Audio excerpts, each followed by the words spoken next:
What's going on, Seville community? Welcome to the Seville Sports Mentality Show with the Sports Rev. We're so glad that you are with us on today on the 610 Seville Sports Network. We're so glad that you decided to tune in as we have a wonderful show planned for you on today, as we will have two pre-recorded interviews that were recorded prior to tonight's show.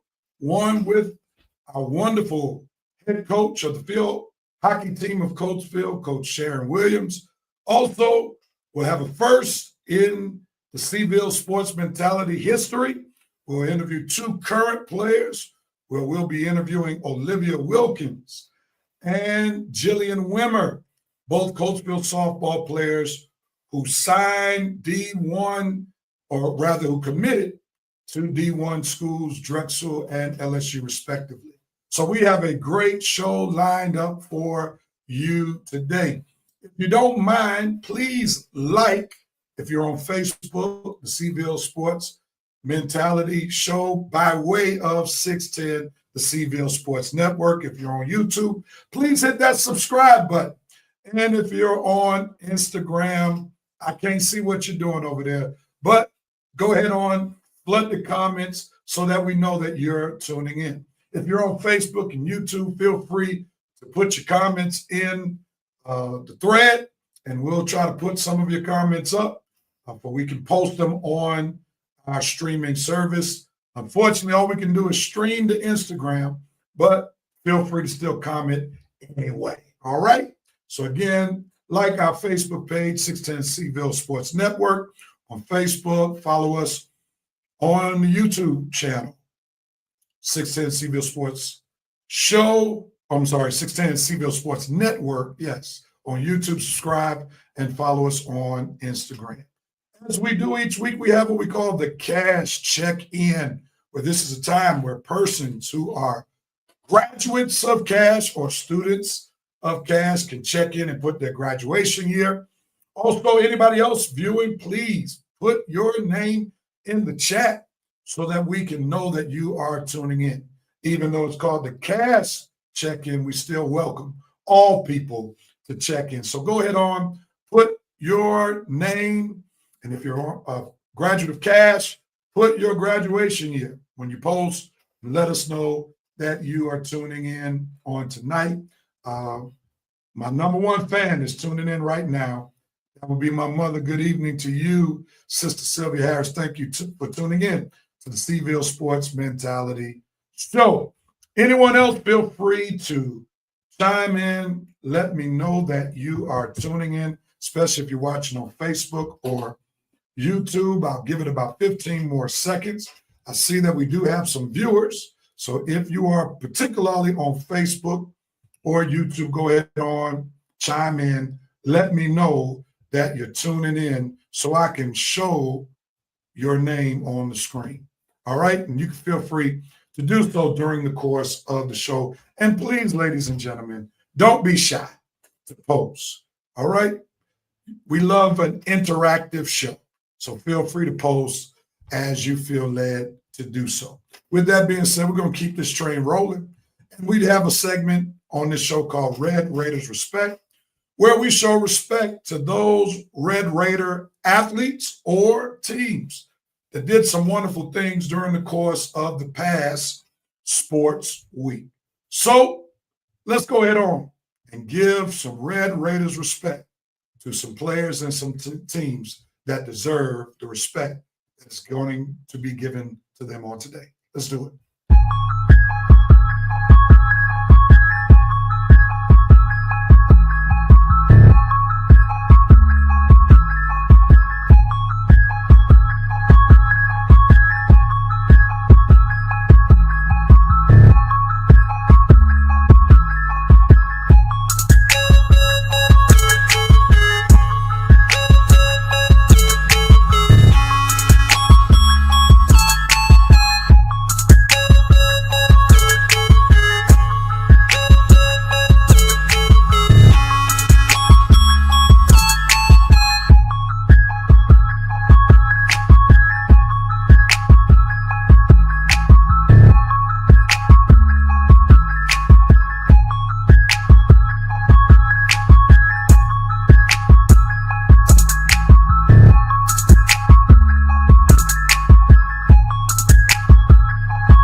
We're showing Red Raiders respect to those athletes and teams that did some wonderful things this past week. We're showing Red Raiders respect to the boys soccer team who won their very first game this past week against Sun Valley. Red Raiders respect. We're also showing Red Raiders respect to the field hockey team who went 3-1 last week and won back-to-back games, and they're on a 2-game winning streak. We're showing Red Raiders respect to offensive lineman / defensive lineman Max Hiller, who was really a beast on the football field both ways. Also to Quan James, who had an interception as well as one receiving TV, as well as Andre Watson Jr., who had a career high in rushing yardage, rushed for 153 yards, scored 2 TDs, and also we're showing Red Raiders respect to Penn State commit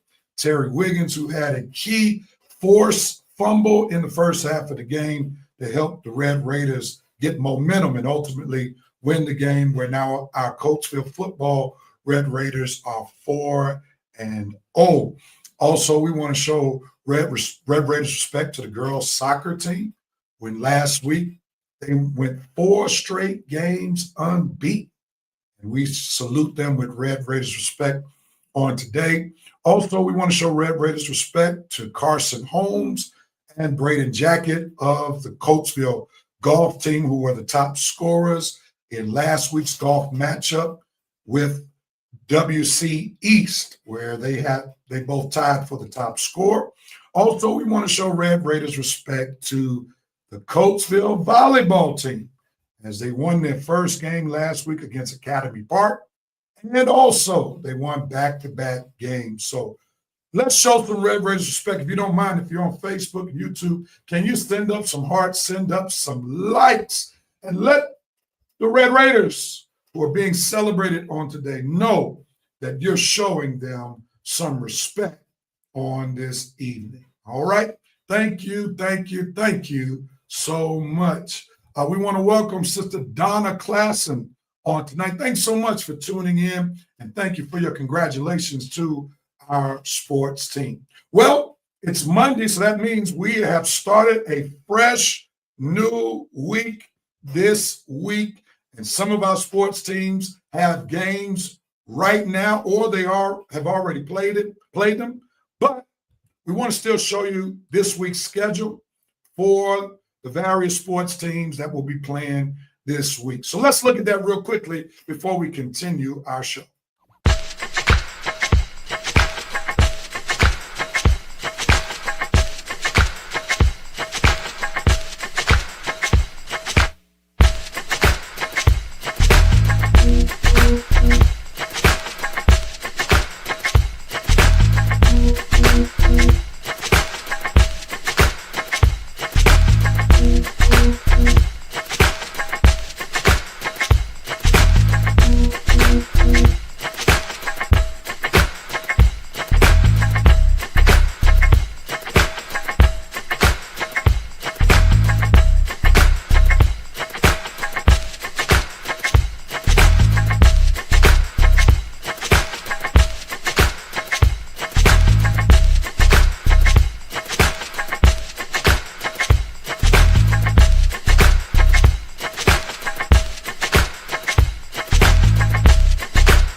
So you're up to date on our Red Raiders sports schedule this week. Just keep in mind, we only lock in on the varsity sports, so we don't have the bandwidth right now to cover JV and ninth grade. So this is why we say we are your front row seat to Coatesville varsity sports. And we pray that our sports teams will have a great week and that all of them will give their best effort. And I should have rewind, push play, and said this. We want to show Red Raiders respect to our 4-0 Coatesville football team, who is now ranked second in District 1 PIAA 6A football. So show some love to the football team, and we hope they will continue on with their winning ways this coming Friday as they play Westchester East on the road. And 610 will be present and accounted for to be there to give coverage and highlights at that game in Westchester. So we're wishing Coach Ortega and the Seville football team best wishes as they continue to make the city of Coatesville proud. With that being said, it's time to go into our first interview on tonight. On yesterday, I had the joy of interviewing our first year head coach of Coatesville's field hockey team, Coach Sharon Williams. Before I play the interview, let me make a couple of disclaimers. For our interview, we had some technological challenges. This is why you will see that both of us used our respective phones for the interview to take place. Also, let me apologize for the raspiness in my voice, for we recorded that interview a few hours after I got out of church. And for those who don't know, I'm a real reverend, and I had to preach on yesterday. And let's just say when I preach, I do get a little excited. So you may hear some raspiness, but don't worry about the Sports Rev's raspiness. Concentrate on the great things that Coach Sharon Williams shared with us during that interview. Before I put on the interview, if you haven't already done so, go ahead and like and share this broadcast, because we want as many eyes to be on this interview that we have with Coach Sharon coming up. So if you don't mind, hit the share button, hit the like button. And also, if you're on Instagram, go ahead on, hit that share so that more persons can see Coach Sharon. And after we do the interview with Coach Sharon, later on, we have our softball players, Olivia Wilkins and Jillian Wimmer, whose interview is coming up later on. Let's see what Coach Williams had to say. All right, let's do it. This is the Sports Rev interviewing tonight Coach Sharon Williams, the first year head coach of the Coatesville field hockey team, who is experiencing their best season so far since 2021. Coach Williams, how are you doing tonight? I'm doing great. How are you? I'm doing well. I'm doing well, and thank you so much for your sacrifice and setting aside the time to come and be interviewed on tonight. And it's been a joy so far following your team and watching your team's success so far. So let's jump into that and talk about some things first about you. This is your first year as the head coach of the field hockey team. Tell us some things that you would like the Coatesville family to know about you, the person, maybe background information, so forth and so on. First and foremost, my biggest accomplishment is raising two adult daughters who also love the sport and have played since they were little girls in the age of probably 6 or 7. And I'm also, I might just add, I'm a favorite aunt. I have bunches of nieces and nephews, and, I'm a caregiver to my ailing parents, and I have 5 brothers and 1 sister. And we have a huge family, and family means a lot to me. So joining the Coatesville family has been a special experience for me personally. I've been a professional educator for the past 34 years, from teacher, administrator. Spent a lot of time when my girls were little in the online learning space, and ended up opening charter schools across the country, brick and mortar and online.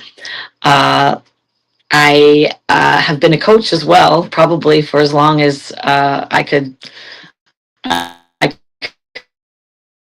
coach, which started when I was in high school. Did a little coaching in college as a side job to make money, and then coached my daughters as they went through youth leagues. And then they both graduated from Downingtown East and played for Downingtown East, and that's where the last place I was prior to coming to Coatesville. I was there for 14 years. 10 or 11 of those years, I was just a volunteer. And then as opening came, I became the assistant coach, and I would coach the JV team. And then as I learned about the Coatesville opening, I actually also helped my daughter with a club team. And some of the Coatesville players play for that club team, and their parents encouraged me to apply. So I did, thought about it a little bit, and I did, and here I am. And that kind of brings me to the experience I'm having right now.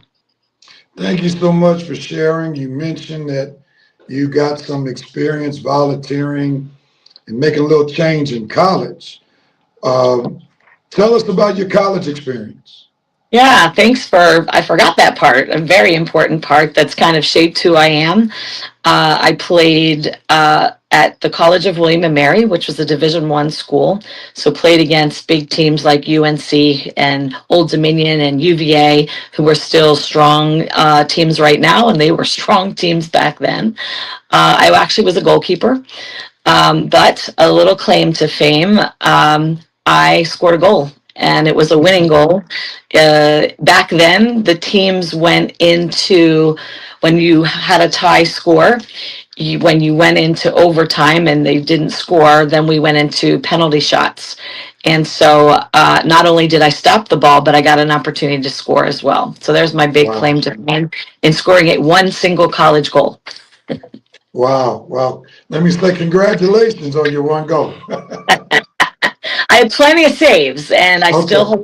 I still hold a lot of records at my college. Every 5 years or so, I check, and I still hold some. So I'm pretty proud of that.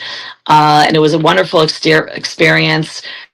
You know, I feel like athletics trains us for the world and our jobs, and leadership, resilience, teamwork, strategic thinking. We have athletes who are, maybe teammates that are going through something. We got to bring in a little bit of empathy. So my mission is to develop competent and confident female athletes who become champions of the game of life, not just hockey, Nice. because some point we stop playing hockey, Right. and we continue to live. And there's plenty of research out there that female athletes do well in life. They do well in boardrooms. They do well in anything that they endeavor, because they've established resiliency and grit and all the things that happen on the field. They can take it with them anywhere they go. Nice. Nice. Uh, Coach, you mentioned that you coach. Has all your coaching experience been in field hockey, or have you moved into other sports as a coach as well? Yeah, well, I in high school I was a multi-sport athlete, so I played field hockey, basketball, lacrosse, and softball. And so when I was in college, I actually coached a girls' high school lacrosse team. And then as my children were growing up and participating in sports, I spent a lot of time coaching softball and field hockey, and a year or two of lacrosse. So you're well rounded as a coach. Sometimes. I like to think I am. Well, it sounds that you are, and we're grateful that you accepted the job as the head coach of the field hockey team, who's doing some phenomenal things. You're 4-3 at this time. You're coming off a 2-game winning streak. You went 3-1 last week, so things are really on the up and up for your program. So I asked this question: when you first took this job, what vision did you have for the program? And how do you see that vision starting to take shape already? Because I've always been on the other side of the field, I was pretty familiar with our style of play, our records. And there was something sweet about joining this team, because I knew that there was lots of opportunities to grow the game just for the whole district, and also grow the game for the girls who are on the team. And so I set out with some really just small goals: one game better, one goal better, just one more better, is kind of how I thought of it. I have a stretch goal in me that's maybe play one more game, which means we make playoffs. 24 teams make the playoffs, and it might be a little bit of a stretch goal, but I believe in these girls, and when they start to believe in themselves and in their skills, I believe that they can get there. This year, as I study the game and study all the other schools, I believe we have a chance. And again, want us to be competitors on the field. And those are some things that I'm trying to build in them. We started with our defense to solidify that. And I know that you've seen, for the most part, we've had success there. And basic skills wins the game. Being the first one to the ball, stick skills, stopping the ball, passes, those skills which they warm up with, they do it every single day. Those are the skills that make the difference in games between two teams.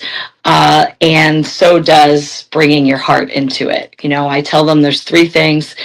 You got to have stamina. We have to be in shape. That's part of the game. We have to have skill, but we also have to bring our hearts and commitment to being a competitor, and believing that we can get the job done. And so we're working on still all 3 of those areas. And I believe we're starting to see player by player. We're not all perfectly there yet, but player by player, we're getting there one game at a time. As wonderfully stated, and thanks you so much for sharing. As I stated earlier, this is the best record the team has had since 2021. What do you think has been the biggest difference this season so far? I think pretty much the same thing I just said. We are working on the basics every single day. I remind them that what we do in practice is going to translate to what happens in a game. And they're starting to see that and feel that. Even the game we played where we scored a lot of goals, you know, I asked them to do some things that in that game that they've not done in any other game that we've played where maybe we might have lost, because those are the skills that we need to go forward. So I'm just trying to take them up one more level every single day. Just be better from yesterday. Just keep continuing to get better.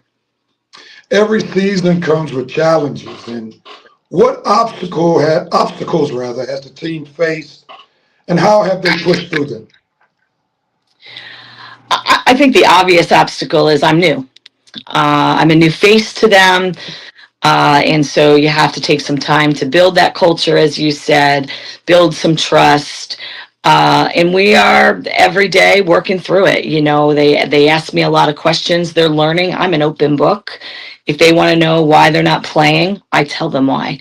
If they want to, and it's honest. And, you know, I give honest feedback. And yet I tell them that nothing is permanent. I write a lineup the day before every single game, or the morning of, depending on how good I am at my organization.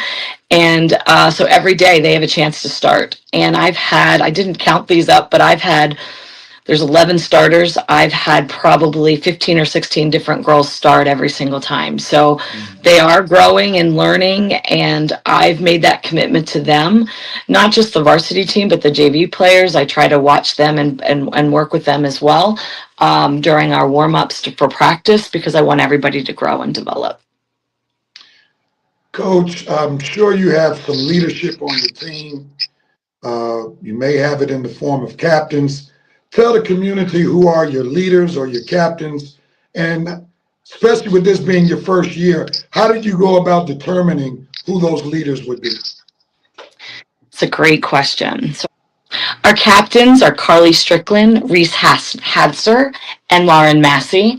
And while they are the visible leaders on our field, we have a lot of leaders. I have 12 seniors on the team, and they lead in different ways. They lead with spirit on the sideline. They lead with grit on the field. I've got some junior leaders. I have a freshman leader who every day comes out and works hard. And so they showcase their leadership through hard work, some through voice, some through just their quiet spirit that works hard every single day. And when you come into someplace new, you don't change everything. And so the tradition at Coatesville Field Hockey is that they have the team is voted for their captains. And so I went with it. and they picked 3 strong leaders on the team. Could there have been a different 3? Possibly. And that's what they voted for, and I let that stand.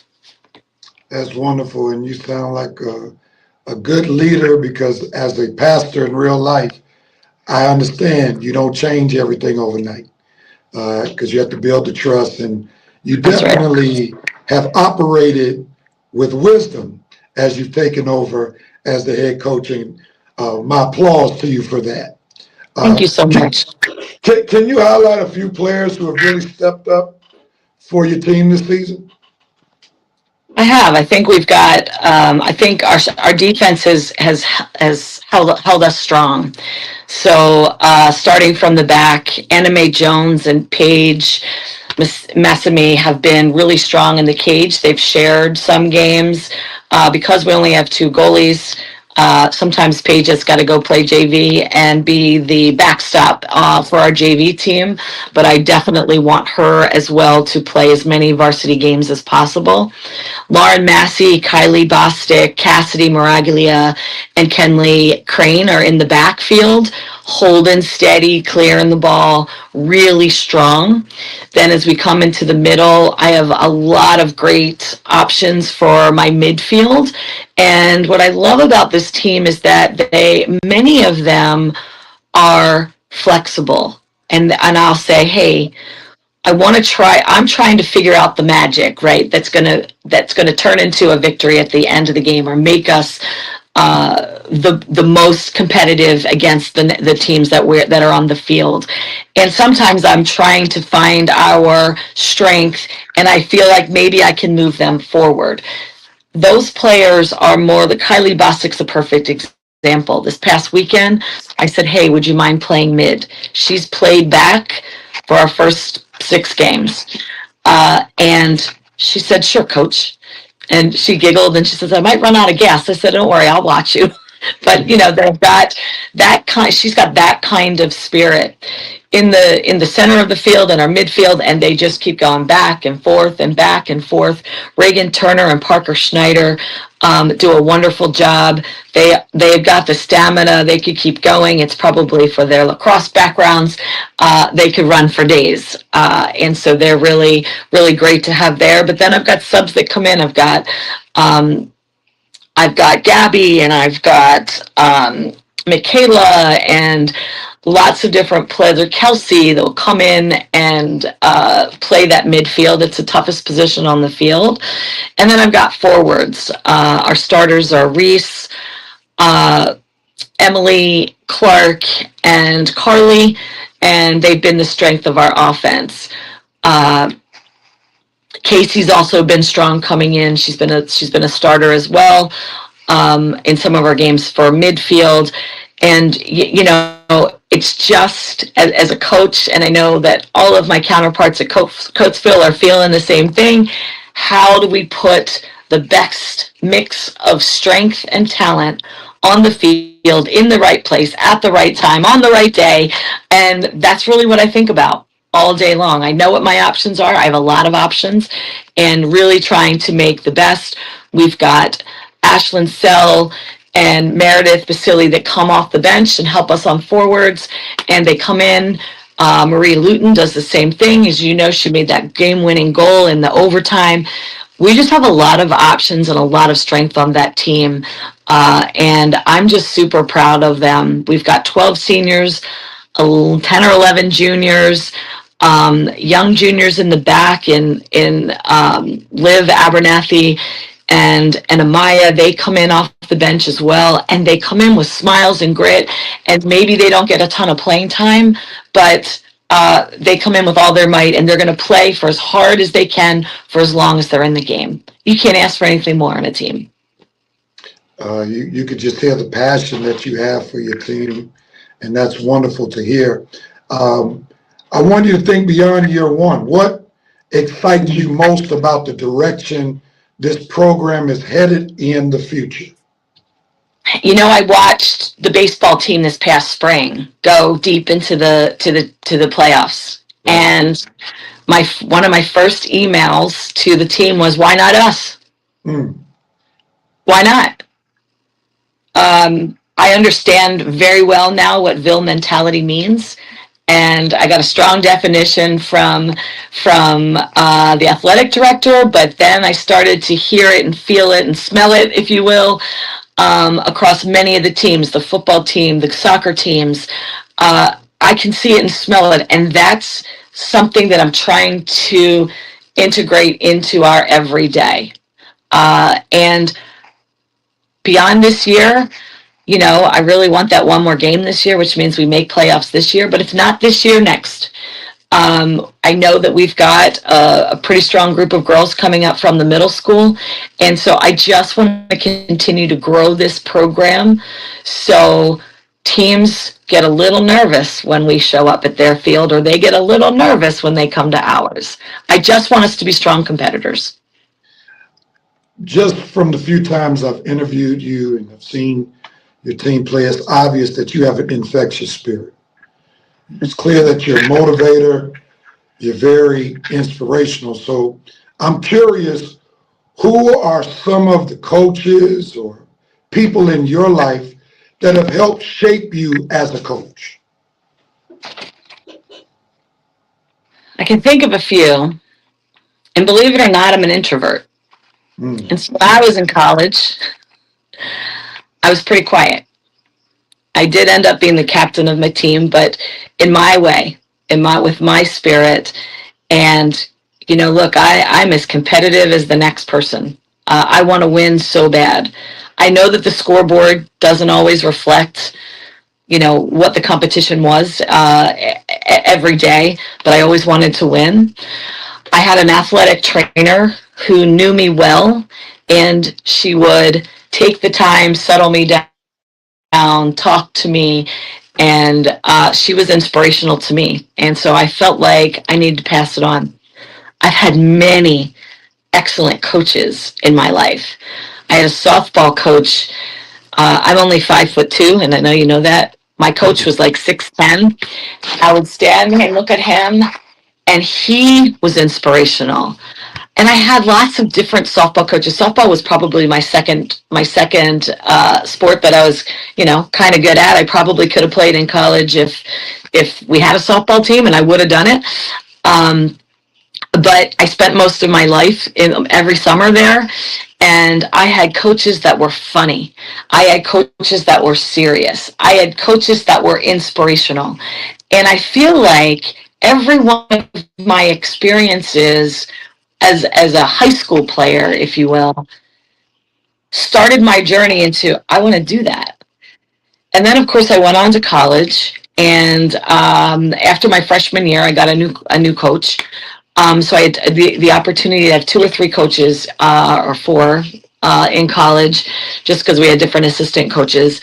And every one of them brought something to the table. I truly believe that people that come into our lives, if they're doing their job right, they make us better. And they leave us in a better place than maybe they were. And I've just been so fortunate. My high school hockey coach was a teacher and lovely, and we went to states. We were in the state championship. Side note, we didn't win, but we lost in strokes, 2 rounds of penalty strokes, and that was a tough one.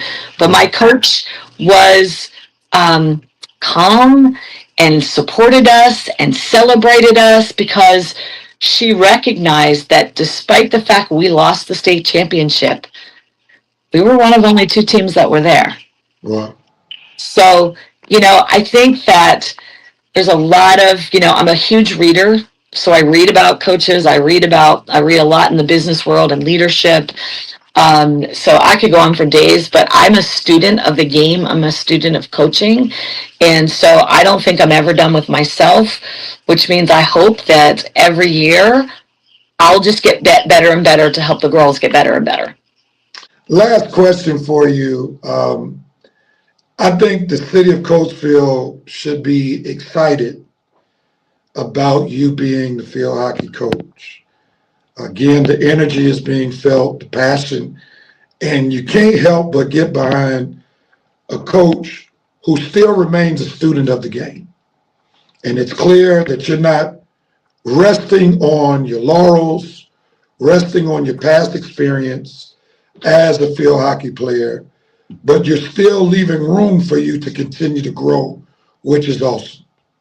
So as I put that plug in for you, I want you to put your own plug in for your team and basically send a message to the Coatesville community fans on why they should be supporting this team.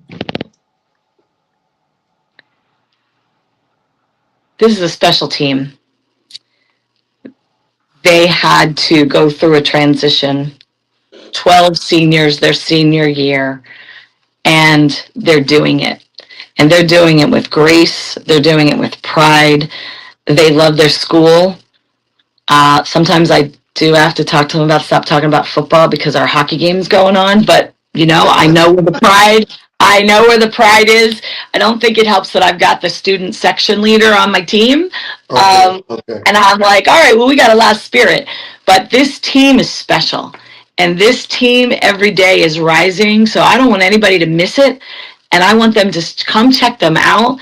If they've got young daughters that want to play field hockey, we're here. We want them to come talk to us, come to a game. They want to be a ball girl, I'll take it. They want to stand on the sidelines and really see the action. They are welcome. This is a sport that is going to get on the map at Coatesville. It is going to be a fierce competitor for all schools around the Chestnuts and anybody else we play in the years to come. Wow. Not only did you send a message to the community about this season, but you're already beginning to recruit for next season. I heard the recruiting pitch. and that is absolutely phenomenal. Absolutely phenomenal. And having played for various coaches, I can tell you're a coach that young ladies will really make that extra sacrifice for, because you speak encouragement, you speak life, and you speak in such a way where people can really believe that you actually believe what you're saying and you're not just giving coach speak. So I really want to just say thank you for taking the time to do this interview. Thank you for sharing who you are. Thank you for sharing who you are as a coach, also speaking about the team, also speaking about the future of the team. Do you have any closing words that you might want to add? Go Red Raiders. All right. Well, you all have heard from your head field hockey coach, Coach Sharon Williams. If you don't mind, can you send up some hearts? Can you send up some likes?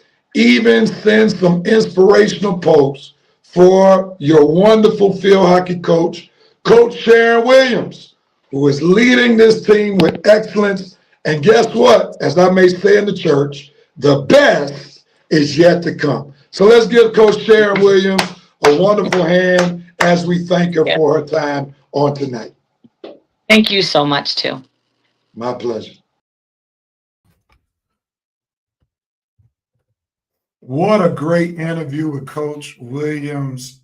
If you are a true Coatesville sports fan, you have to be excited about Coach Sharon Williams. If you enjoyed that interview, can you send up some hearts? Can you send up some likes? And if you even want to post a comment just to share about how you like that interview, feel free to do so. But we want to keep encouraging her. We want to keep encouraging the field hockey team, who was doing such a wonderful job. They went 3-1 last week on a 2-game winning streak. And we just want to encourage those young ladies, along with Coach Williams, to keep on keeping on. So again, thank you to Coach Sharon Williams for taking the time to be interviewed with me on yesterday. And we look forward to greater things happening with the field hockey program. All right, for Coach Williams, thank you. If nobody else will comment, I know I can rely on Sister Sylvia Harris. Most enjoyable interview. Kim, our network communicator coordinator, she said she is incredible. Indeed, I have to agree with those sentiments. And thank you again. And I look forward to having her on the show again. Well, One of the things we seek to do on this show is to remember our state championship basketball coach, and we do a segment called Remembering Scoogie. And after we do this segment, the ladies from softball are on the way, so stay tuned. I'm doing something a little bit different today. I asked someone dear to me who's already shown herself during the course of the show, who happens to be my mother, who knew Brother Scoogie as Deacon Scoogie from the First Baptist Church of Pastor. I asked her to share some words. She remembers Coach Scoogie. So again, the person's name is Miss Sylvia Harris, who happens to be my mother, and she remembers Scoogie. And I'm going to just put on the screen some of the comments that she stated about Deacon Scoogie to her and Coach Scoogie to many others. Let's see these words real quickly. She writes, during my tenure in Coatesville, more than 50 years ago, I had heard of James Scoogie Smith as an athlete. I had neither seen nor met him until he was married years later to my friend Louise Lambert Jackson. It was at the time of their visit to my home in Atlanta that I met Scoogie. He was warm and most congenial. That encounter led to others upon my late husband's and my visits to Coatesville. Great friendship ensued, and often as our paths crossed, his generosity became more and more evident. Never were the Harrises in his presence that Scoogie failed to present us with a treasured gift. Upon my return to Coatesville with my son, Scoogie presented me with a beautiful frame jigsaw puzzle, which he put together, of a nature scene which graces a wall in my bedroom. I cherish it, and each time my eyes fall upon it, I not only remember Scoogie's dear friendship, but I remember his words of wisdom, his favorite Bible verse, and the great I don't know what that word should be. Great love, it should be love. There it is. The great love he had for his mother, of whom he always referred to as Miss Marvelous. I'm grateful for the love and accomplishment he left with all who were privileged to have known and loved him. And those were the words from Miss Sylvia Harris as she remembers Scoogie on today. And I thank her for that. And if anybody else wants to remember Coach Scoogie, you want to remember him with some words or a video, and you would like for it to be considered, to be put on this particular show, go ahead on. Send your message or video to 610 Seville Sports Network at gmail.com. Again, that's 610 Seville Sports Network at gmail.com. One of the things I loved about what Sister Harris shared was that she shared that he was more than just a basketball coach. More importantly, he was a great human. And people will always remember you as a person more than they will remember your accomplishments. And we are glad that not only can we remember Coach Scoogie's accomplishments, but also we can remember him as a person. So we definitely remember Coach Scoogie in a very special way. And if anybody doesn't know who I'm talking about, here's a picture of Coach Scoogie, who we just remembered, the only head boys basketball coach to ever win a state championship. So we remember you, Coach/Deacon Scoogie. All right. We're glad we had a chance to remember Coach Scoogie, and somebody just commented, Hope Garver Swelgert, a true Coatesville legend and very missed. Thanks so much for that comment. We truly appreciate your comment of remembrance. And if anybody else wants to comment, feel free to do so, and we'll put it up as the show goes on. Well, it's that time to show the interview that I was able to conduct with two phenomenal young ladies who are currently students at Coatesville Area High School. Two young ladies who just committed to play softball on the Division I level. Before I play that video, I'm going to encourage her peers, Go ahead on, tag somebody, hit that share button. Let everybody know you're about to see 610 history, as this will be the first time we've interviewed on this show current athletes who are still in school. So without any further ado, let's see these wonderful young ladies in action as I had the chance to interview Olivia Wilkins and Jillian. Good evening. Tonight we are blessed to have two of Coatesville softball players who have committed to play at D1 universities. Tonight we have Olivia Wilkins, who's a senior, who is committed to Drexel University in Philadelphia. And we also have Jillian Wimmer, junior, also the reigning Daily Local Player of the Year, who has committed to play for the LSU Tigers in Baton Rouge, Louisiana. Good evening, ladies. Good evening. So glad to have you both, and thank you all so much for accepting the network's invitation to have you all interviewed. And you all are making 610 history on tonight, being the very first current players to be interviewed by our network. So let's start this thing off with a bang. All right, y'all ready? Yep. All right, we'll start with the senior, Miss Olivia Wilkins. And Olivia, tell us about your roots in Coatesville. So I was born in Chester County Hospital, and I lived in Coatesville all my life. I lived right by the high school. I went to Callan Elementary, and then I went to Scott Middle School before COVID hit, and now I'm at the high school. All right, and we have something in common. We were both born in Chester County Hospital. All right. Jillian, tell us about your roots in Coatesville. So I was born down in Paoli and grew up in Coatesville and been in the district since kindergarten. I went to Rainbow Elementary, and then I was at Scott during COVID, and then to North, and then I hopped up to the high school. All right, so you went to the elementary school that's right around the corner from where I pastor. And my late sister was a graduate of Rainbow Elementary way before you even thought of. So it's been a long, long time ago. But thank you, ladies, for sharing your roots in Coatesville. So I'll start with you on this one, Jillian. How did you get your start in softball? So I actually I started playing t-ball at the YMCA when I was 3 years old. And then I kind of grew out of that because of my age and decided to play Little League over at Callan. And I played Little League there till I was about 10 years old. And then I decided to take it a little farther and start travel ball.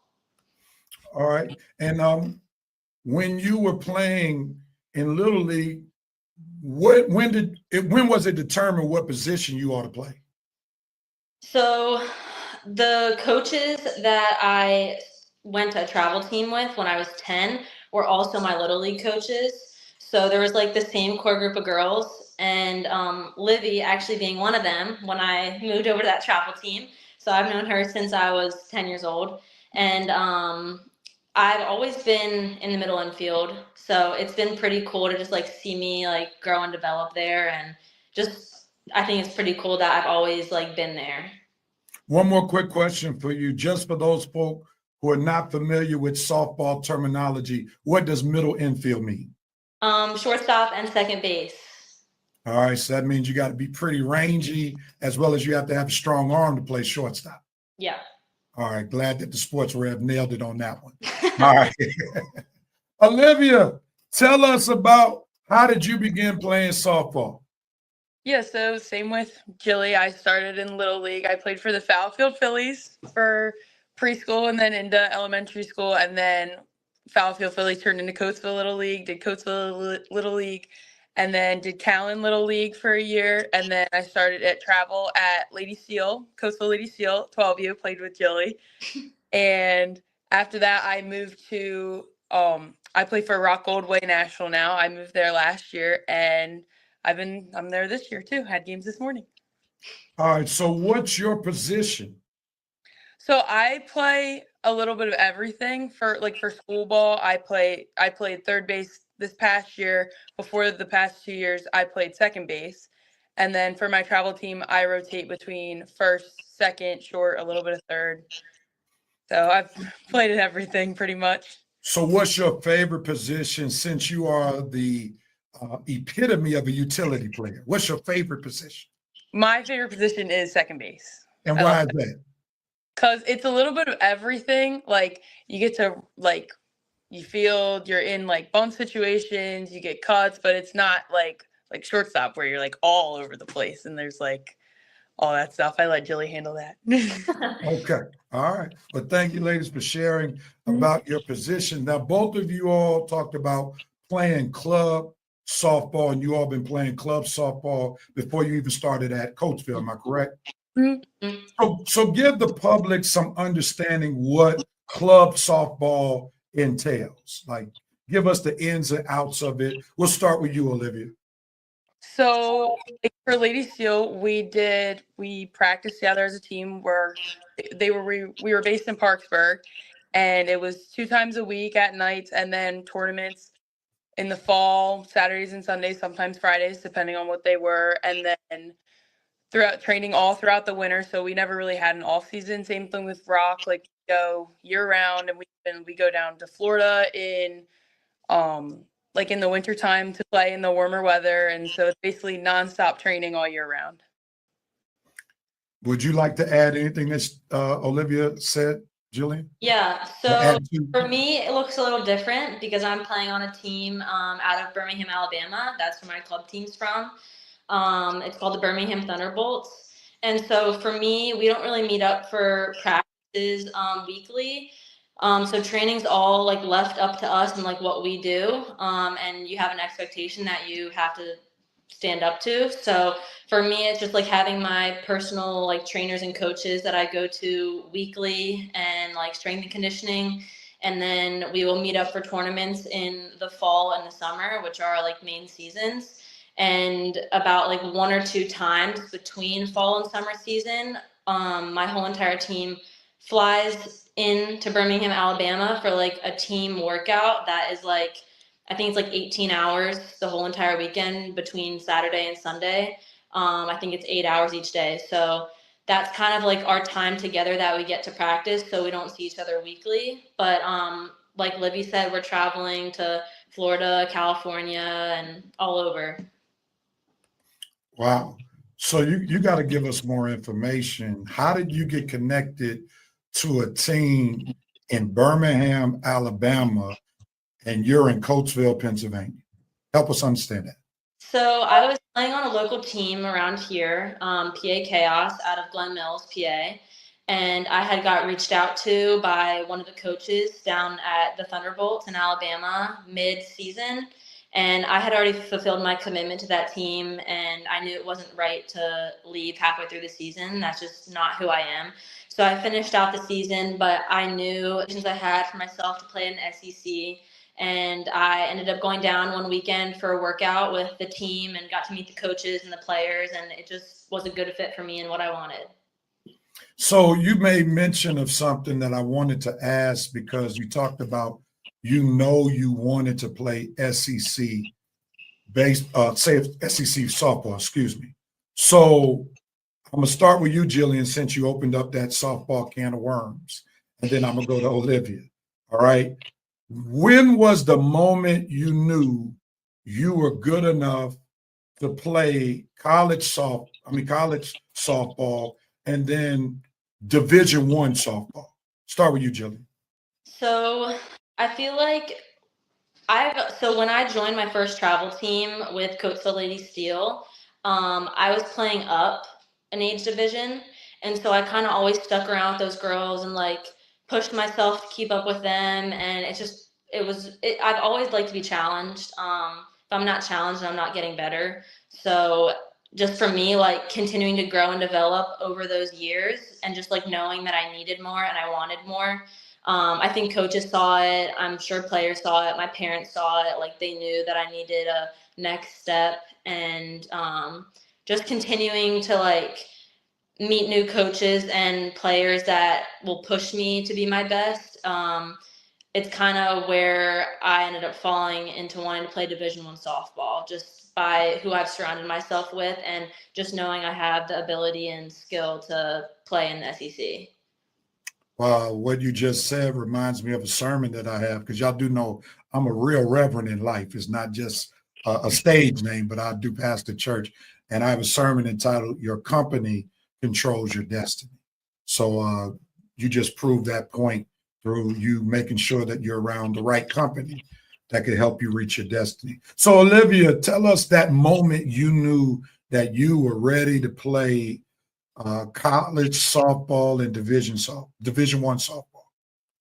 Kind of the same thing that Julie said, like from Lady Steel, like we always, like I was playing all different positions. And then my older sister, Paige Wilkins, she was on the older age group team and my dad coached.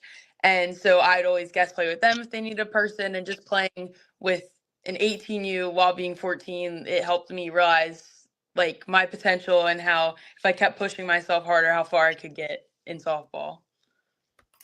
Wow. Now you have an interesting story, because not only do you play softball, but right now you're playing volleyball. So with you being the softball stud that you are, what makes you want to play volleyball? And while you're playing volleyball, you're still playing softball for club. So help us understand the method to your madness.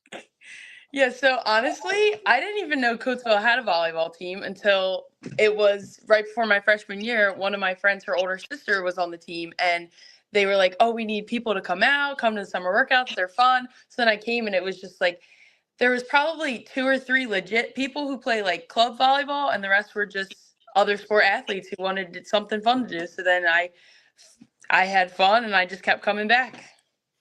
Wow. Wow. Now, let me ask you this question. Since you play 2 different sports, is there any aspect of volleyball that helps you in softball? Honestly, just the communication. Like you always have to call everything, talk like on hits, tips, stuff like that, calling the ball so you don't collide. Like it really helps with softball, because softball you have to be very vocal and very loud to like help direct plays, like stuff like that, helping find cuts and everything. You seem like you're a natural born leader, because I have had a chance to see you, particularly on the volleyball court, because I had a chance to watch one of your practices, and you're very verbal. Where did you get your verbal and leadership skills from? I think it's honestly from my family and growing up with, I'm in the middle of an older sister and a younger sister. And then growing up around softball and other sports in my life, my family's just always been very loud, very talkative. And then honestly, playing up with the older girls helped too, because I always felt like I had to like prove myself and like be loud. So I always tried my hardest to just do the best that I could with everything, especially communicating. Because even if I had an error, like was messing up, I could always still be loud and cheering other people on. You would agree that she's loud, Jillian, on the softball field? Oh, yeah. So let me get to you, Jillian. Have you played any other sports besides softball? If so, what were those sports? Yeah, so I did competitive gymnastics for 10 years. So I started when I was 3, and when I decided that I wanted to start travel ball, I couldn't do gymnastics any longer, because it just got to a point where there weren't enough hours in the day, and it was just too much of a commitment. So I did compete for about like 5 years for gymnastics. So how did that gymnastics experience, which requires a lot of stretching and movement, help you develop any skills in softball? I think I was the best in shape actually when I did gymnastics. Like just the training and like the strength that they provided for us there. It definitely helped me on the softball field, whether it was like moving around on defense through the middle infield, or just like being explosive and stuff like that. It definitely translated over to the field. That's good. That's good. So what, or is there anything that you miss about gymnastics now that you're no longer participating in the sport? I would say the tumbling part of it. I mean, I still really enjoy, like I enjoyed that a lot. But I knew that softball was for me instead of gymnastics, because it's a team sport, and gymnastics is just so individualized, which that's not a problem, but it just wasn't for me. And I just knew that like surrounding myself with girls that I love to be around and the game that I love is where I wanted to be.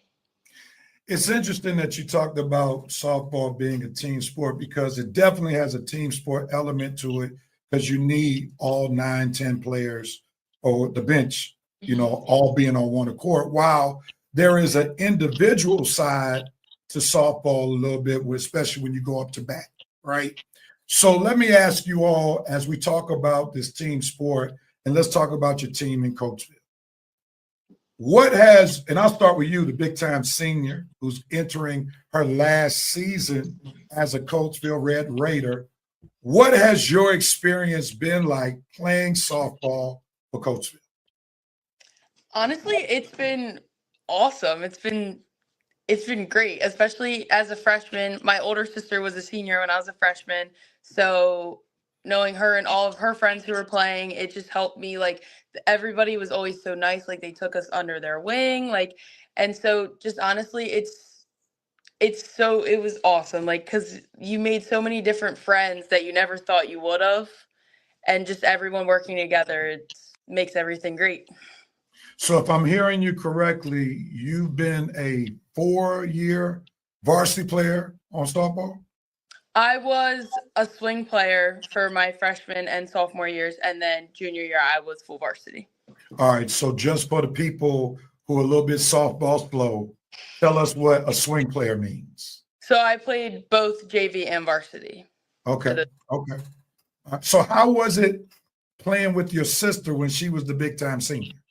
Oh, it was good and bad at the same time because I love my sister, but sometimes she gets a little irritating. But it was honestly great just to be able to have one more year of playing with her after I've been playing with her for years for travel.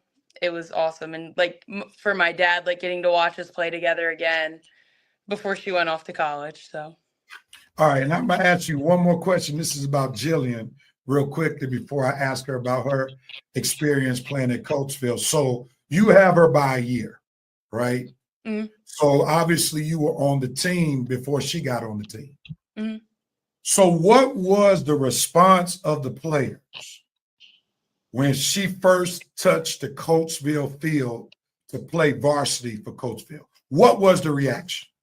Oh, as soon as she came into like the gym, winter workouts, we all knew she meant business. She's just awesome. She's like a ray of sunshine on and off the field, and she's loud too. She's probably louder than me. She always includes everyone and everything, and she's just an awesome player in person to have around you. Now, was there any hype behind her before she reached Coachville? Like sometimes I used to coach basketball, so we sometimes knew who was coming. Like we would know the 8th graders who were coming up, and there'll be 7th graders down the pipeline. So did she come with that kind of hype saying, wait till Jillian comes up here. She's some special type of player? Oh, yeah, definitely. We were all super excited. As soon as we've been hearing about her through middle school and then like just younger travel, like we were all just so excited to have that kind of force with us on the team.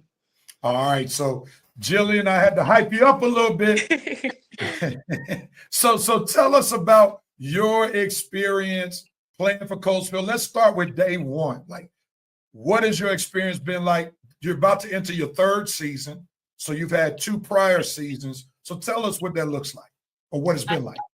It's been a great experience. I mean, just coming in as a freshman on varsity, the girls are very welcoming. And I mean, half that varsity team my freshman year I played with when I was 10 when I first started travel ball. So it's kind of like a reunion of all of us playing together on varsity again. And the coaches have been super supportive the past 2 years with everything, like in season, out of season, in school. And same with the girls, like they're going to be my best friends for life. So like just the relationships and connections I've created with all them, it's been amazing. That's good stuff. So I'm going to ask you about someone, and your initial response needs to be just one word. Okay. One word. And then I'm going to ask you to expound on that one word. All right? Y'all got the directions? Do I need to rewind, push play, and say it again? No, we're good. I All got right, it. here it is. Here it is. And the second person will get a head start on that one word. All right, so but I'm gonna flip-flop it. We're gonna go around 3 times. All right, here we go. Start with the senior, Olivia. Coach Mendenhall, what's your one word for him? My one word for Mr. Mendenhall would probably be helpful. The word is helpful. Now explain yourself. Because especially like last year, I had him as a teacher as well as a coach, and the year before that as well. So sophomore year and junior year, he was my honors chemistry teacher and then AP chemistry teacher, and just helping me in the classroom, on the field, and just in life in general. He's been great with everything, especially recruiting, softball, working on my skills, and so he's been really helpful for my whole high school career. So how does that work when your coach is also your teacher? Like, Oh, was that an odd experience? Oh, it was definitely something. It was like we'd be in the middle of a lab and he'd be asking me questions about the game we just had, and then but it was honestly awesome. We always had something to talk about. So could you get away with not doing your homework if you had any? No, I'd be running laps. All right, so he still kept the main thing the main thing. Yeah. All right, Jillian, your one word for Coach Mendenhall. I would say supportive. The last 2 years, like coming on as a freshman, and just like me, like earning my place. He's been a big help for that, and just like advocating for me, like with the Player of the Year and all Chestmonts and all area. Like he's a big a help with that, and where I've gotten myself. All right, I'm gonna throw it back to you, Coach Scheller. What's your one word for her? I would say funny. He always kept the team like locked in, but he always like hyped us up and knew that like whatever we were about to go into with the game, like he knew that we could do it. And just like him coaching first base, just like the funny jokes throughout practice and helping us all out. Yeah. Same coach for you, Coach Scheller. Honestly, I don't think there is one word for Coach Scheller. But for the sake of this, you got to give one, just one. For my personal experience, I would probably say compassionate. Because not only same thing with Mr. Scheller, he was my pre-calc teacher in 10th grade, my AP Calc BC teacher in 11th grade, and now this year my AP Calc BC teacher. Wow. So he's been with me. He's seen my ups and downs in the classroom, on the field, and he's always been there for me. I can always go there to talk to him about the game, about life, and he's been nothing but supportive and helpful for me my whole high school career. And just I'm in the ping pong team with him and Bible club with him. So just the extracurriculars on top of the schoolwork, like I come in for lunch sometimes, like for homework help. Like he's just always been there. And he's been to our volleyball games too, him and his daughter Megan, who's good friends with my little sister. So I think of them as more of like family friends because they've always been there for me. Well, I've never met anyone who's had so many coaches as their school teachers. That has to be a very, very interesting experience. I don't know if I lucked out by not getting any of them as teachers or that it depends on what teachers you get. Yeah, it depends on the day. Yeah, because sometimes you get those teachers who are cool because you play for them, and sometimes they want to be extra hard to prove a point, right? Mm-hmm. So to show the other persons in the class or all those other students in the class that you're not getting preferential treatment. So it could be a mixed bag. So just say you're blessed right now. All right. So I'm gonna start with you on this one, Jillian. What's your one word for Olivia? I would say a go-getter. Like she's always willing to do extra work. She's driven. She knows what she wants. And you could tell, like, especially on the field, like she means business. Like she knows what she wants. And all of her hard work paid off by committing to Drexel. And it's just kind of like a full circle moment to see it all come together. I could tell she paid you real nicely for that one. Just playing with you. Olivia, your turn. Your one word for Jillian, and then explain it. My one word for Jilly would probably be leader, because not only like she's younger than me, but she's made such an impact on the team and just in everyone's life in general. She's always there. Like she's just one of those people you can always go to talk to, and she always helps you through everything, especially on the field too. She's very vocal and everything like that. So she's just someone that even I look up to, being older than her. So she's just made such an impact on me and my life, like just knowing her for such a long time, and then everyone else too around her. That didn't make you smile. Come on now. Come on. All right, ladies. Now, you all have committed to your various institutions. You both are representing your schools with merch on the show on today. So let's start with the senior, because your graduation is right around the corner. It's coming. So why Drexel? And if you so choose to, were some of the other schools that were trying to recruit you, and what made Drexel your choice? Honestly, it was pure luck. Like with my travel team, Rock Gold, we do a bunch of showcases in the fall and in the summer, and it just so happened that our last showcase we were at, or our two last showcases, she saw me play and she liked what she saw.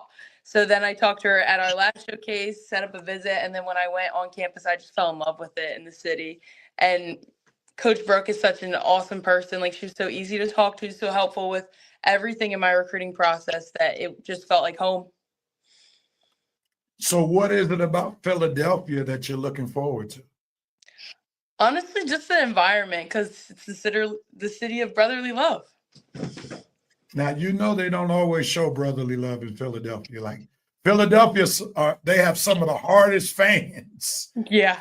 Yeah, so it's not always about brotherly love in Philadelphia, but if you've been able to receive it, that's wonderful. Now, can I give you something for free? I'm not going to ask you to pay for it. Mm-hmm. All right. So, and this really for the both of you all, because I played college basketball at Morehouse College in Atlanta, Georgia. And during the recruitment phase, the coaches are real nice. Real nice. But once you hit that campus and you're enrolled, sometimes you're going to wonder what happened to that nice person who recruited me. So just be prepared that there may be a metamorphosis of the person who recruited you once you're signed, sealed, and delivered. But I wish you the best, definitely, when you start playing at Drexel. And maybe one day we can go see you play, since it's not too far, right? Mm-hmm. All right, so to the junior, you decided you wanted to play in the SEC. And from talking with Coach Mendenhall, you had quite a few choices. I heard a lot of different teams were knocking down your door, and it makes sense since you were the Daily Local Player of the Year as a sophomore. I didn't say a junior, I didn't say a senior, but as a sophomore. So why was LSU the choice? And tell us some of the other schools that were coming down to check you out. So I have been down to LSU before my official visit last weekend. I was down there about 4 other times between freshman year and the beginning of junior year here. And each time I've gone down for camp, I had been invited by the coaching staff. And each time I went down, I just created and formed more of a relationship with the coaches and the players there. And each time I went, I saw different things about campus, and it just came to the point where on September 1st of junior year, which is the big day for the softball players, where all the coaches can reach out to you over the phone, they were one of the first to call, and we had set up my visit, and I just really got the full experience down there on my official visit, and fell in love with the culture and the community between the coaches, the players, and all the student athletes on campus. They have a great support system there, and I'm just really excited to be a part of it. So you don't want to tell us who else tried to recruit you? Oh, so I had a couple other visits set up. I had one with Auburn, and I had one with Oklahoma State, and I had gotten calls from like South Carolina, Virginia Tech, mainly like ACC and SEC, which is where I was targeting to go. But it came down to like a handful of schools, and I just knew that when I was on that visit at LSU, it just felt right, and I felt like I would have just kept comparing any other school I went to LSU, and it was a great fit for me and my family. So, two quick things. What was it about Baton Rouge that you enjoyed besides the school, besides the culture and environment for student athletes? About the city itself, for that is the capital of Louisiana. So tell us, what do you like about Baton Rouge? There's a lot of stuff to do, and each time I've been down, the food that I've gotten there is great. I feel like I try something new every time I go down, and I'm a big food person, so that's important to me.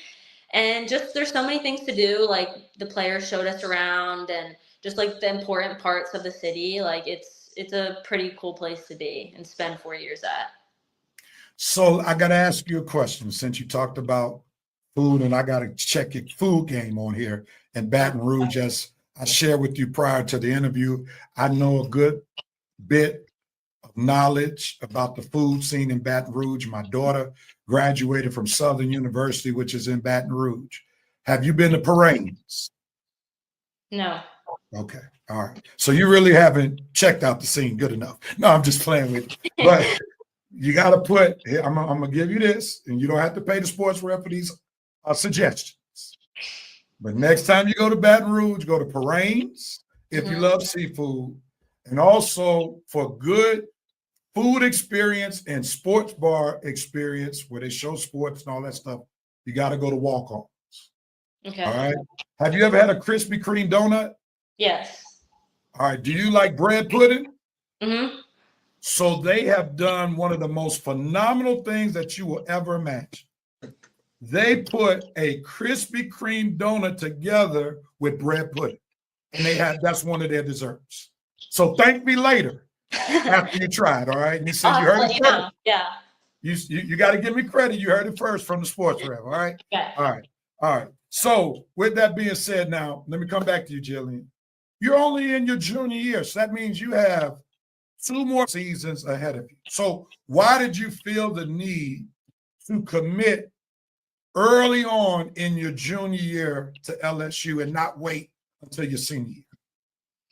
So my the travel team that I was a part of, and me being a top recruit in the 2027 class, I knew that I was going to get calls on September 1st, and it kind of came down to like the opportunities that I was given.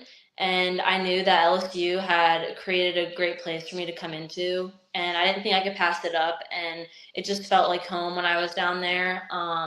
Just the diversity between everyone and how well everyone gets along. And for what I want to do after college, like they have a great degree program for that. So it really just felt like a good fit for me. Let me ask you both, and this is a question that really stemmed from what Jillian just talked about in terms of what she wanted to do after college. Number one, what do you both want to do after college? So I'm hoping to major in sports management or sports administration, and hopefully work for like ESPN or the SEC network. Just like something more behind the scenes, not necessarily broadcasting, but just staying around sports. We're a big sports family, so no matter what sport it is, feel like I'm always watching something or at some type of sports game. So just staying around the sports and yeah. All right, Olivia, what do you want to do after your experience at Drexel? So I'm hoping to I want to major in engineering, not sure mechanical or chemical, but I'm leaning more towards mechanical. And honestly, I love math, science, all that. So hopefully I can use my knowledge of that and what I'm going to learn to help better the world with my engineering skills. Cool. And so when I hear engineering, I look at big money down the road. Mm-hmm. So don't forget about 610 once you start making some money. Yeah, and with Drexel, they do co-op programs too. So then I get real job experience while I'm still in college with it. So that was another big point for me why I chose Drexel. So it's interesting that neither one of you all talked about playing softball after college, and I believe there's some professional softball leagues now. Am I correct? Mhm. So why is that not on the radar for you, for either of you at this juncture in your lives? I think it definitely can be. I just think seeing what the next 4 year bring depends on that, and I'm sure the sport is going to continue to keep growing. I mean, over the past year, I think a lot of people have seen the sport grow, which is great. And so just seeing kind of where it takes me after college. Good answer. Olivia? Um, Honestly, I never really thought of it for myself. My dreams are always just college softball. And because for the longest time there wasn't professional softball, and then just seeing it grow, I definitely could see Jilly on the TV one day. But I think for me, like, I really just want to work on like my education on top of the softball, but I'm really excited to see where that takes me after college. It's interesting we're having this conversation about professional softball because when I was coming up and I graduated from high school in 1995, it sounds like a long, long time ago now. But women did not really think about playing professional basketball in mass. And we've seen how far uh, women's professional basketball has evolved since when I was in high school. And I'm pretty sure that's going to be the case when it comes to sports like softball, lacrosse, and other type sports that we find women playing, how it's going to blossom at some point for women to really think about having professional careers in the sports that they may start out in Little League, just like the two of you all. So it'll be interesting to see how that evolves as time goes on. But let me salute the both of you all for not putting all your eggs in the sports basket. It's great to hear that you all are thinking academically and thinking about what will be your career past the 4 years that you spend in college. So that's very commendable. Let's go back to Coatesville. Let's go back to high school. Let's stop talking about college and professional, but let's go back to Coatesville. You all have a softball season coming up. And you all did really well last year. I believe you all made it to the tournament. And what are your expectations for this year as you embark upon this softball season that will start in the spring? Also, if y'all want to give a shout out to any of your teammates who you're expecting to help you both do some big things in the spring. So let me start with Jillian on this question. Shoot. I think that we definitely left a mark last year and where we got, and I think we're gonna continue to grow and make it even further. We have a lot of talent coming up in younger grades, and I just think the team that we are gonna have this year is gonna be good. Between Livy, me, Graceland pitching, Danielle Swaggart, who's our catcher, and I think there's just a lot of other key players. Like all together, I think we could really make it far. All right. What do you have to add to that, Olivia? Honestly, probably the same thing as Jillian. I think as a senior, I really want to make it further this year just to leave on a high note. So hopefully, maybe Chessmon's still making it to districts, maybe making it further this year. And same thing with all the names Jillian said, and just everyone together as a team. Because when we play as a team, we win as a team, and everyone has been a huge part of that. So I think honestly, if we all work together, we can all achieve what we. Let me ask you both. How do you all think you all will do in chessmont competition this year? I think we held our own last year. I think some people kind of underestimated us and didn't really expect us to have the record or the outcomes that we did. We had made a big statement when we beat West for Pink Out, so that was big for us because I don't know if that hasn't been done before or hasn't been done like over the past 5 years. So that was huge for us, and just knowing that they've had a pretty good program the past few years, and girls to come out of West was huge for us. And I think this year it's going to be even better. Olivia? Honestly, the same thing. We were definitely the underdogs this past year, and just with a couple of the other powerhouses in the Chestmont, like Avon Grove, Downtown West, Downtown East, like a lot of them lost key players this year, just seniors graduating. So I feel like our underclassmen, underclassmen are strong enough that they can help guide us towards Chestmonts this year. So you all won't be catching anybody by surprise. That's what I'm hearing. Yeah.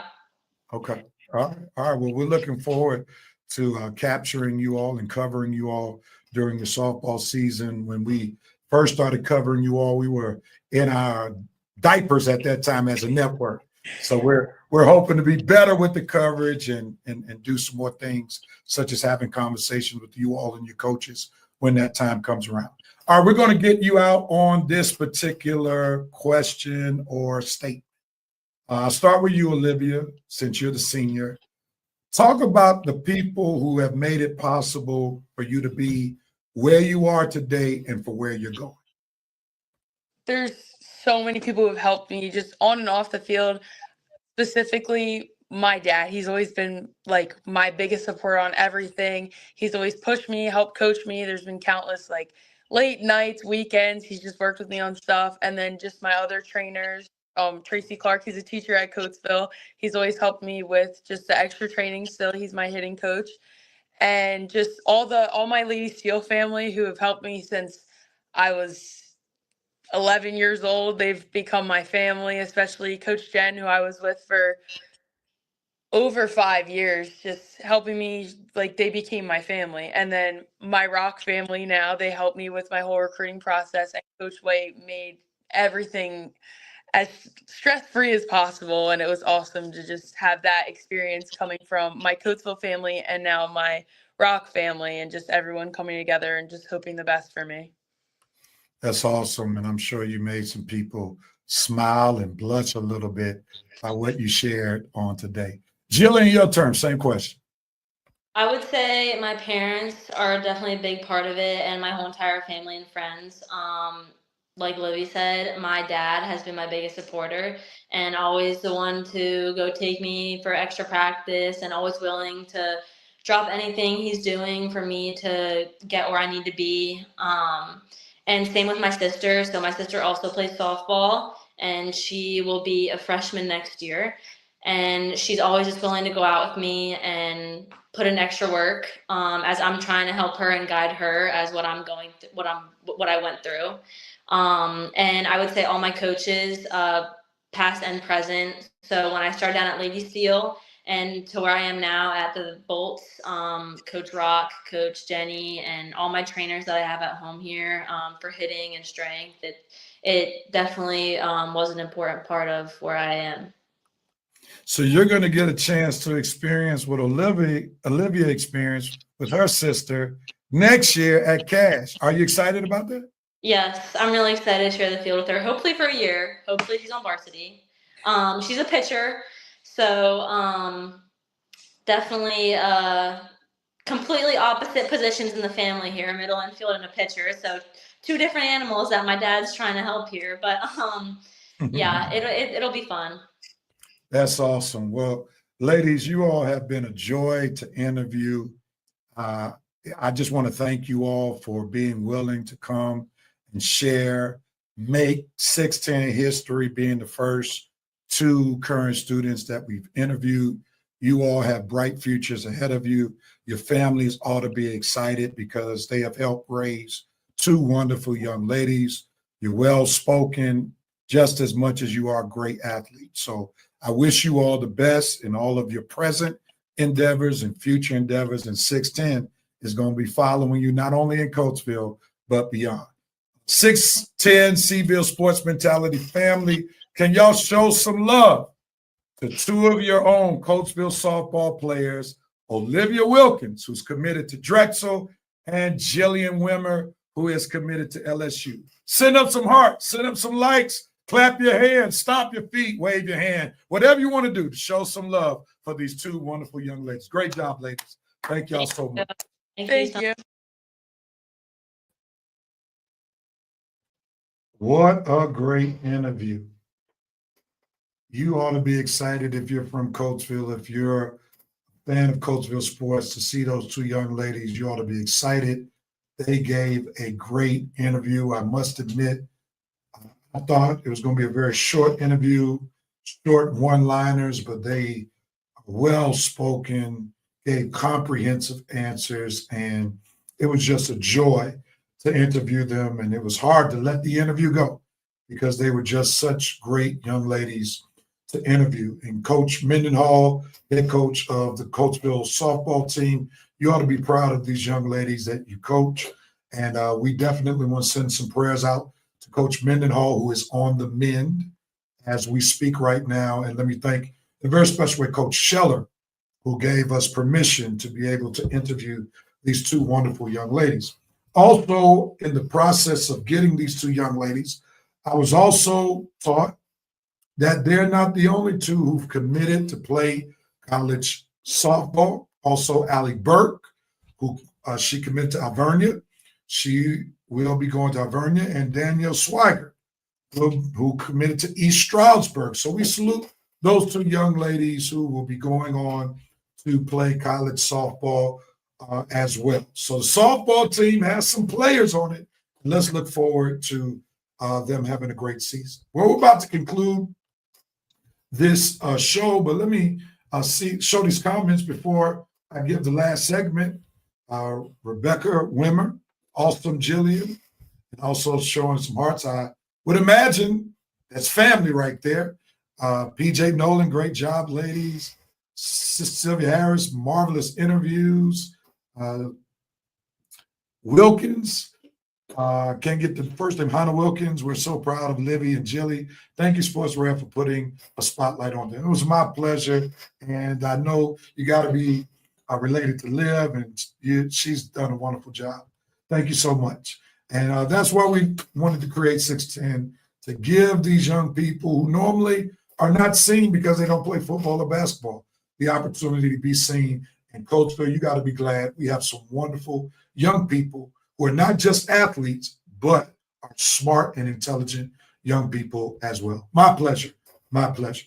Well, as I get ready to end this wonderful episode, we're all about sports with a touch of Christ. I just want to lift up the scripture that was lifted up indirectly during the interview with Jillian and Olivia. Psalm 1, verse 1 from the NIV version says, "Blessed is the one who does not step with the wicked or stand in the way that sinners take or sit in the company of mockers." One of the interesting things that took place during the interview with Jillian and Olivia is how Jillian was very specific that she needed to be in the company of persons who had the same ability that she wanted to strive to have, as well as the ability to go to play to the next level. And just like Jillian was specific in saying, I needed to be in the company of persons who are going to make me work hard, who have similar goals that I have, it's the same way in the spiritual realm. Your company controls your happiness. Your company controls your joy. Your company controls oftentimes your successes as well as your failures. So the plea that I'm seeking to make during this Touch of Christ segment is make sure you're very much understanding of the people who are in your inner circle. Be mindful of the people who you let in your ear, who you allow to move you or shake you, because they will either be in control or help be in control of your success or help be in control of your failures. For as I said in that interview, your company controls your destiny. And in this particular scripture, your happiness is determined oftentimes by who you keep in your company. Because that word blessed in the Hebrew means happy. I believe anyone who has some good sense wants to be happy. So be mindful of the company that you keep. That's all for us today. I hope that you enjoyed this episode of the Seville Sports Mentality. We thank Coach Sharon Williams of the field hockey team who gave us a wonderful interview. Also, we want to thank Sister Sylvia Harris, who gave us her remembrance of Coach Scoogie. Also, we want to thank Jillian Wimmer and Olivia Wilkins for blessing us with such a wonderful interview. Well, hopefully next week we'll have another episode, and one of our task force members is on the slate to join me as the co-host. I hope that you enjoyed this episode. If you did, share it with someone. Like the Facebook page of 610 Seville Sports Network. Subscribe to the YouTube channel, and also follow us on Instagram. We hope that you all are enjoying what we're doing through this show as well as through the network. Let me thank our network communications person, Kim Reiner, Mercy, for all that she does for the network. Thank our task force, and thank you, Seville Sports community, for supporting us and sharing us with others, for we are doing some wonderful things, and you all are allowing the people to know the wonderful things that we're doing. All right, as I close, Timmy Wilkins said, proud of you both, referring to the softball players. Thank you so much, Mom. And thank you so much, Sister Walls Miller. We truly appreciate all your kind words. Well, same Facebook page, same YouTube channel, same Instagram page next week at the same time. Be blessed, everybody. Have a great week. And let's make sure we support our Coatesville Red Raiders. Go Red Raiders. Be blessed, everyone. Have a good night.